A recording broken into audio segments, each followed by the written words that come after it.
पीछे बैठ तू पीछे बैठ तू पीछे बैठ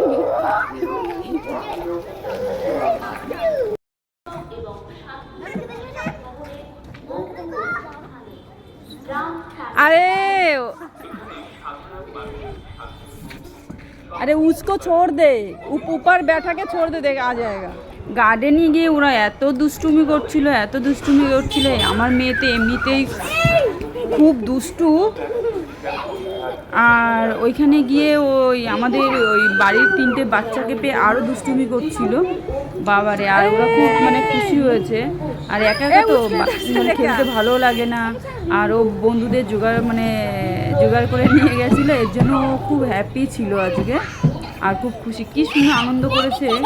আর এত ঝুলনা বেশি ঝুলেছে।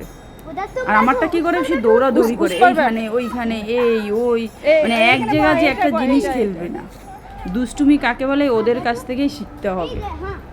আর আমারও বাইরে মানে বিকেলবেলা বাইরের হাওয়াটা খুবই ভালো লাগে, ওর জন্য আমিও সারাদিন ঘরের মধ্যেই থাকি বেশিরভাগ। ওর জন্য আমিও ভাবলাম যে যাই ওদের সঙ্গে একটু ঘুরে আসি। আর মেয়েটা ওর টাইম পায় না, সানডের দিন ওর নাচের ক্লাস থাকে, এই স্যাটারডেই একটু ওর টাইম থাকে, তার জন্য তাও 8টার সময় টিউশন পড়াতে হবে, 8টার আগে আমাকে বাড়ি চলে আসতে হবে। ওর জন্য গার্ডেনটা 6:30 থেকে 7টার মধ্যে বন্ধ হয়ে যায়, 4টে পর্যন্ত, 4টের সময় খোলে।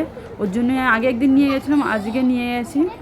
আর ওইখানে একটা ছোট শিব মন্দির আছে, খুব সুন্দর শিব মন্দিরটা। আর ওইখানে একটা ছোট রাধাকৃষ্ণ একটা অনুষ্ঠান হচ্ছে। আর এই শিব মন্দিরটা খুব জাগ্রত শিব মন্দির, কেন আমি জানি না, ওইখানে যে পণ্ডিত সে আমাকে বলেছিল। আমি তার সঙ্গে আগের দিন যে মেয়েকে নিয়ে গেছিলাম তখন কথা বলেছিলাম। গার্ডেনটা ছোটোর মধ্যে, সত্যি বলছে আমাদের দুর্গানগরেতে তেমন কোনো গার্ডেন নেই, বা বাচ্চাদের নিয়ে যাব ওরা খেলবে বা কিছু সেরকম কোনো গার্ডেনই নেই। এই একটা আছে, তাও এটা 6:30 থেকে 7টার মধ্যে বন্ধ করে দেয়। আর আমাদের যেতে গেলে অনেক দূরে যেতে হবে, ইকো পার্ক অনেক দূরে, তা বাচ্চাদের নিয়ে অত দূর যাওয়া সম্ভব নয়, কেন ওদের বেশি সময় টাইম থাকে না হাতে, আর অতটা জার্নি করে যাওয়াও না। আমি গেছিলাম ইকো পার্কে 25শে ডিসেম্বর, আর ঘুরে এসেছি। আর এই গার্ডেনটা দেখলাম যে স্যাটারডে ঠিকই আছে, অল্প টাইমের মধ্যে একটু ওদের আনন্দ পাবে, ঘোরা হবে, আর আমাদেরও ভালো লাগে সন্ধ্যার হাওয়াটা খেতে বাইরের। ওই জন্য ওদেরকে নিয়ে একটু বেরুবেরু করে আসলাম।